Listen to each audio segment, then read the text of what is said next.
Bonjour à tous. Alors aujourd'hui nous sommes le week-end pascal 2020. Vous voyez, c'est le printemps, là il y a les cerisiers qui sont en fleurs, les pissenlits, c'est super beau, il y a du jaune. Le jaune c'est super. Alors je me présente d'abord, je suis berger.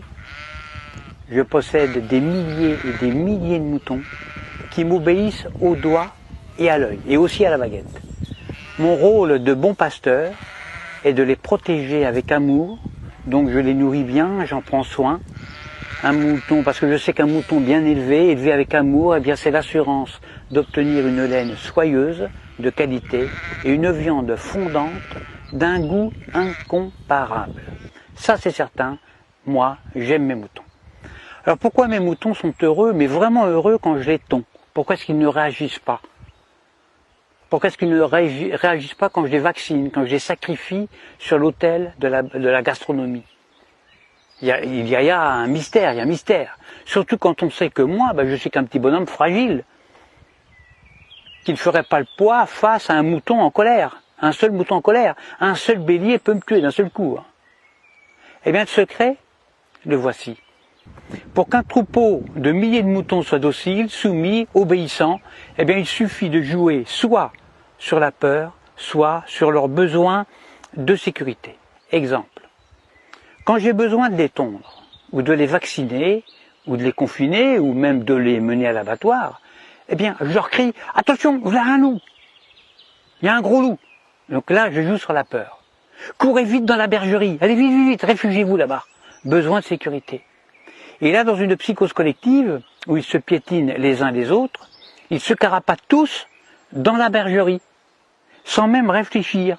Parce qu'ils sont heureux de se retrouver en sécurité, confinés dans la bergerie, loin des dents du loup. La peur court-circuite la réflexion.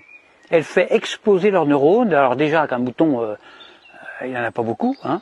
Alors pendant que leur attention est dirigée vers le loup, eh bien moi, tranquillement, je les tonds, je les vaccine, je leur tatoue le gigot, je puce les rebelles, je castre les chefs, bien sûr, en leur injectant des médicaments, etc., etc. Et quand j'ai fini mon travail, eh bien, je les relâche tout doucement par petits groupes. Alors c'est vrai qu'ils se sont fait tondre, ça ils s'en rendent compte, ils le voient, mais ils sont heureux d'avoir échappé au gros loup. Ils sont tondus, mais encore vivants, donc contents, heureux. Je les fais alors bêler tous en chœur à la tombée de la nuit, et je leur demande de m'applaudir à 20h, au moment du journal télévisé, qui leur raconte qu'ils ont échappé vraiment à un grand danger. Alors bien sûr, sur le nombre, il y a toujours quelques rebelles, des moutons noirs, qui sont des moutons plus intelligents que les autres, qui comprennent, ils ont pigé mon stratagème. Alors ils essayent, ils tentent désespérément d'expliquer à leurs frères moutons, à leurs congénères, que si le loup en croque 2 ou 3 seulement, le berger, lui, est beaucoup plus dangereux, puisqu'ils finiront tous sur une table en méchoui, ou sur la table pascale. Alors il faut les gérer, ces moutons noirs, qui ne veulent pas rentrer dans la bergerie. Parce que ce sont des rebelles, ce sont des esprits libres. Alors à ceux-là, soit je leur montre mon bâton, soit je les fais mordre par mon chien. Or le mieux, c'est d'égorger un seul mouton noir devant les autres. Alors ça, c'est super efficace. Ça. Pour un seul de sacrifié, j'en terrorise des milliers qui deviennent, mais alors, doux comme des agneaux. J'en tue un et j'en soumets des milliers. C'est comme ça qu'on étouffe la moindre velléité de révolte. Alors, il y a de nombreux hommes politiques qui viennent me demander de les coacher, alors que moi je ne suis qu'un simple berger, je suis qu'un pauvre berger. Mais s'ils me le demandent, c'est justement parce qu'on peut utiliser ces méthodes, les méthodes de berger, chez des humains. En effet, la différence entre le comportement des moutons et celui des humains, eh bien c'est que justement, il n'y a aucune différence. C'est ça le secret. Le secret est là, il n'est pas ailleurs. Donc, quand on veut faire passer une loi impopulaire, qui ne fait pas plaisir, eh bien on le fait pendant que la population a peur. Par exemple, on parle de crise climatique, de crise de la dette, de crise financière, de tempête, de canicule, de terrorisme, de crise sanitaire, etc., etc. À cause du coronavirus, là on joue avec la peur, eh bien on a réussi à confiner non pas des milliers de moutons, mais des milliards d'humains sur toute la planète. sur toute la Terre. Des humains, confinés comme des animaux. Des humains déshumanisés. Et le pire, le plus révoltant, le plus dramatique, c'est que les chefs rebelles ferment leur gueule. Les grands chefs, ils acceptent aussi leur confinement.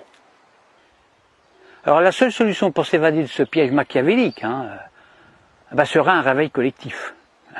Alors moi personnellement, je ne perds plus mon temps à essayer d'éclairer les blaireaux.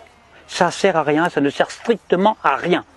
Parce que quand j'explique la stratégie dont sont victimes les moutons, soit le mouton est déjà éveillé, alors dans ce cas-là, toutes mes explications sont vraiment inutiles, ou alors je tombe sur un mouton con.